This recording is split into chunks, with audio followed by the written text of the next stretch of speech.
बिस्मिल्लाहिर्रहमानिर्रहीम। 10th उर्दू। प्यारे बच्चों, अस्सलाम वालेकुम वरहमतुल्लाहि वबरकातुहू। आज हम पढ़ने जा रहे हैं सन्फ रुबाई मीर बाबर अली उनीस के हालात ज़िंदगी, शायरी पर और शायरी पर नोट और तशरीह व सवालात। सन्फ रुबाई पर नोट। रुबाई के माने 4 मिसरे यानी 2 शेर होते हैं। ये मिसरे हम काफिया होते हैं। चौथा मिसरा बहुत ज़ोरदार होता है। रुबाई के अवज़ान मुकर्रर हैं। कदीम ज़माने में रुबाई कहने का रिवाज बहुत ज़्यादा था। हर शायर रुबाई कहता था। अब इस सनफ़ का रिवाज कम हो रहा है। ताहम उर्दू अदब के इस सनफ़ में काफ़ी ज़ख़ीरा मौजूद है। रुबाई में आम तौर पर इश्किया, अखलाकी, मजहबी और कौमी मज़ामीन नज़म किए जाते हैं।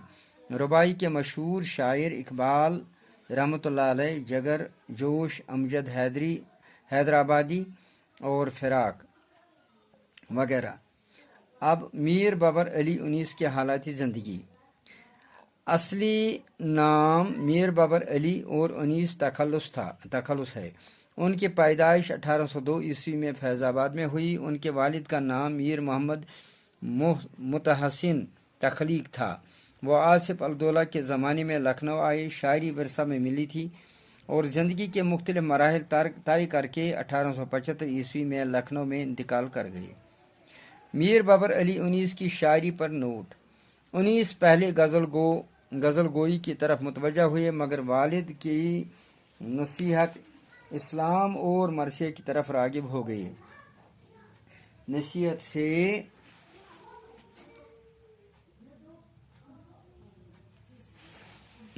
से इस्लाम और मरसे की तरफ रागिब हो गए। मरसिया में उनका आज तक कोई सानी नहीं आया है। उनीस ने अनगिनत मरसिए कहे हैं जो अक्सर ज़माने के हाथों ज़ाया हो गए हैं। उनकी मरसियों से उर्दू शायरी को काफ़ी तक़वियत मिली है। उनकी मसनवियों में दर्स अखलाक भी, बुलंद किरदार भी और हक परस्ती की तालीम भी है।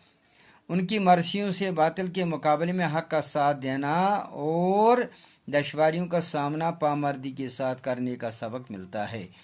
उनीस के कलाम में फसाहत, बलागत, सलासत, रवानी, सादगी और दिलकशी पाई जाती है। उन्होंने उर्दू शायरी में रज़मिया अशार की कमी को दूर किया है। उनकी शायरी में रोज़मर्रा के मुहावरात इस्तेमाल हुए हैं। उनीस माहिर नफ्सियात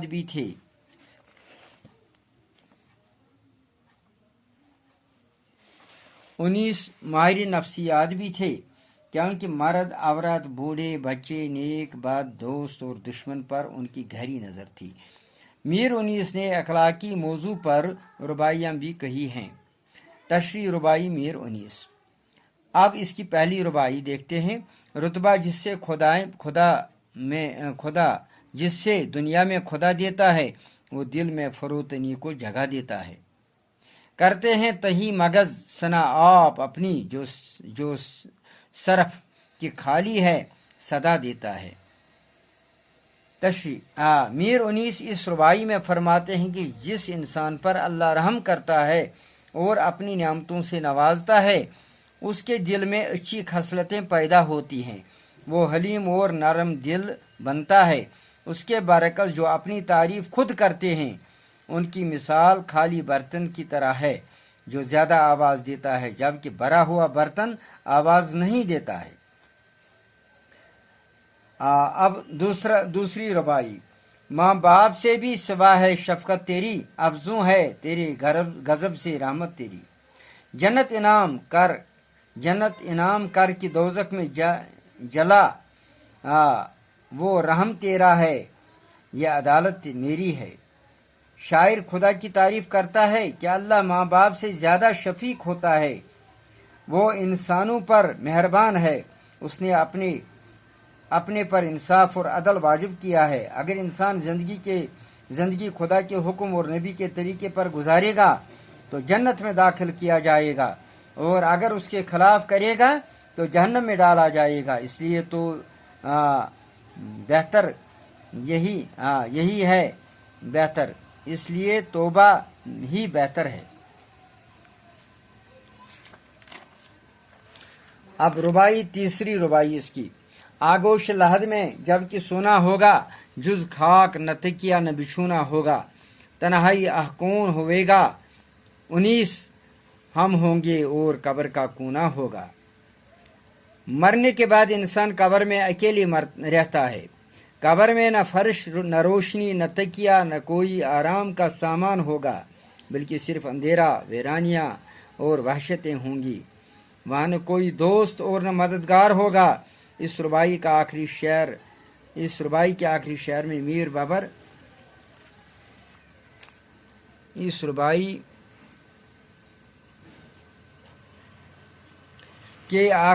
میں میر بابر نے اپنا تخلص 19 استعمال کیا ہے۔ اب سوالات پر نظر ڈالتے ہیں۔ سوال: دنیا میں کون لوگ نرمی اور تواضع اختیار کرتے ہیں؟ دنیا میں وہی لوگ نرمی اور تواضع اختیار کرتے ہیں جن پر اللہ اپنا کرم فرماتا ہے اور اپنی نعمتوں سے نوازتا ہے، اور جن کے دلوں میں اچھی خصلتیں پیدا ہوتی ہیں، وہ نرم دل اور حلیم ہوتے ہیں۔ دوسری ربائی کا خلاصہ اپنے الفاظ میں لکھیے۔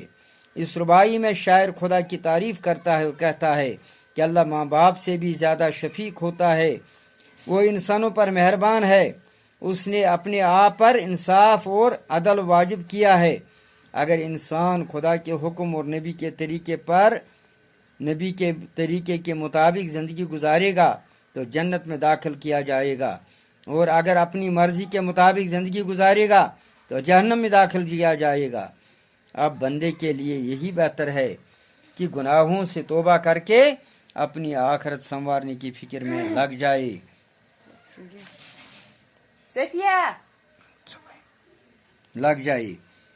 پیارے بچوں، یہ تھا آج کا آپ کا سبق۔ مجھے امید ہے کہ آپ نے